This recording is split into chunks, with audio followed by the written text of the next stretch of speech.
कोण म्हणतं शहरात राहणाऱ्या बायकांना काही काम नसतं? आज तर एक काम झालं की दुसरं काम तयारच होतं. बट हे पण विसरून चालणार नाही की इथे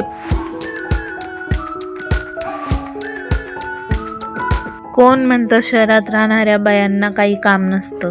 आजचा माझा पूर्ण व्लॉग पाहिलात ना तर कदाचित तुमचं मत बदलू शकतं. आज मुद्दाम लवकर उठले. बाहेर किती सुंदर धुकं पडलं होतं, पण ते बघायला वेळ नव्हता, कारण आज खूप कामं पेंडिंग पडलेली होती. कारण सकाळपासून रात्रीपर्यंत एक काम संपत नाही तोपर्यंत दुसरं तयार होतं. हॅलो एव्हरीवन, कसे आहात तुम्ही सगळे? नेहमीप्रमाणे माझ्या दिवसाची सुरुवात झाली कॉफीने. कधी कधी चहा पण चालतो. कॉफी मिळाली की जरा काम करायची एनर्जी येईल म्हणून. आणि हो, यात शुगर नाहीये, गूळ टाकलाय. तुम्ही पण एकदा ट्राय करा, खूप छान लागते.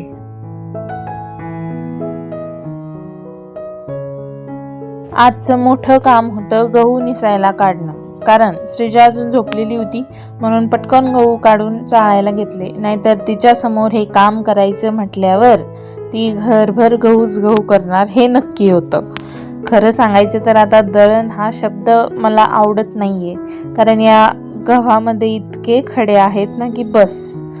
हे गहू ना आमच्या शेतातले आहेत, त्यामुळे विकतच्या गव्हामध्ये एवढे खडे नसतात. ॲक्च्युली विकतच्या गव्हामध्ये काहीच नसतं, एकदम साफ स्वच्छ असतात ते.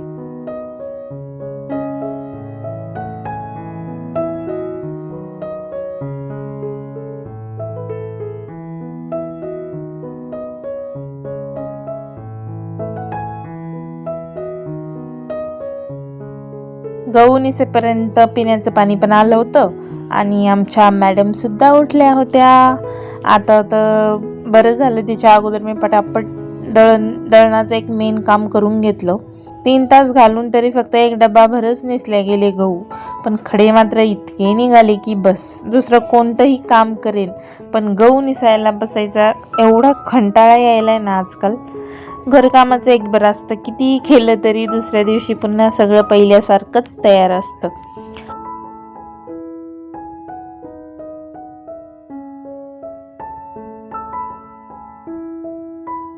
आजचा नाश्ता आणि दुपारचं जेवण दोन्ही हे एकच होतं. गरमागरम इडल्या आणि सांबार. एवढ्या कामाच्या मध्ये इडली खाली की थोडी ताकदच आली. इडल्या खूप चांगल्या सुद्धा झाल्या होत्या. मी इडलीचं बॅटर ना विकत आणलं होतं, घरी नव्हतं केलं.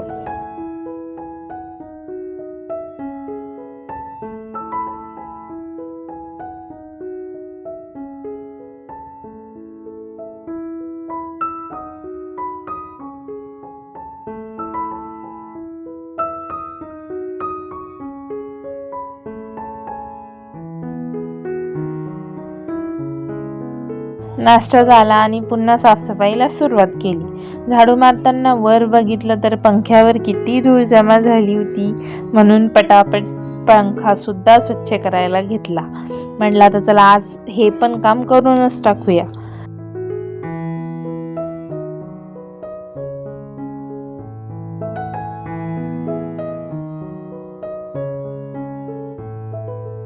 पंखा साफ केल्यावर एवढी घाण निघाली की विश्वासच बसणार नाही. हे खाली कमी दिसते, ती मी ओल्या करून कपड्यानं पुसले ना, कपड्याला खूप लागलेली होती. आता हे कोणासोबत होतं कमेंटमध्ये नक्की सांगा. फॅन साफ केल्यावर जरा जास्तच फास्ट फिरतो, असं फक्त मलाच वाटतं का तुम्हाला पण तसंच वाटतं? कमेंटमध्ये नक्की सांगा. त्यानंतर कामात काम खिडक्या सुद्धा पुसूनच घेतल्या.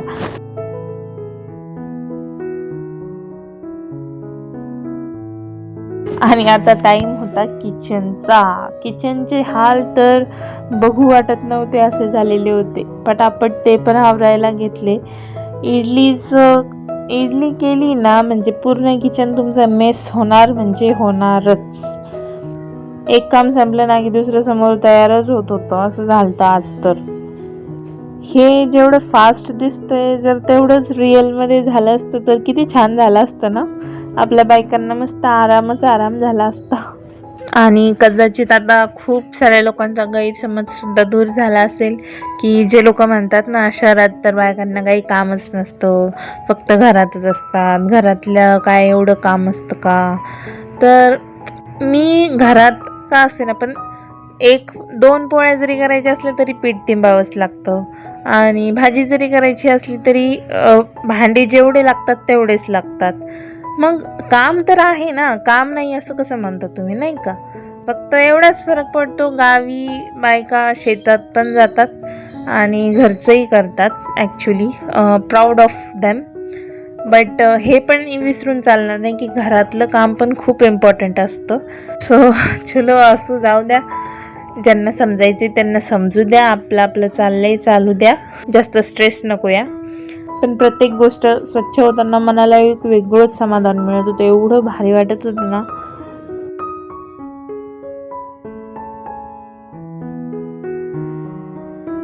घामाने मी पूर्ण भिजलेली होती. पण एक गोष्ट मात्र नक्की, गाव असो किंवा शहर, घर सांभाळणाऱ्या प्रत्येक बाईची मेहनत सारखीच असते. यानंतर कपडे धुवून टाकले. आज जरा ऊन पडलं होतं तर मग एक्स्ट्राचे पण धुवून टाकले. आणि इकडे श्रीजाच्या नवीन नवीन करामती सुरूच होत्या. तिचे असले कामं बघून ना कधी कधी ना दिवसभराचा थकवाही कधी कधी मी विसरून जाते.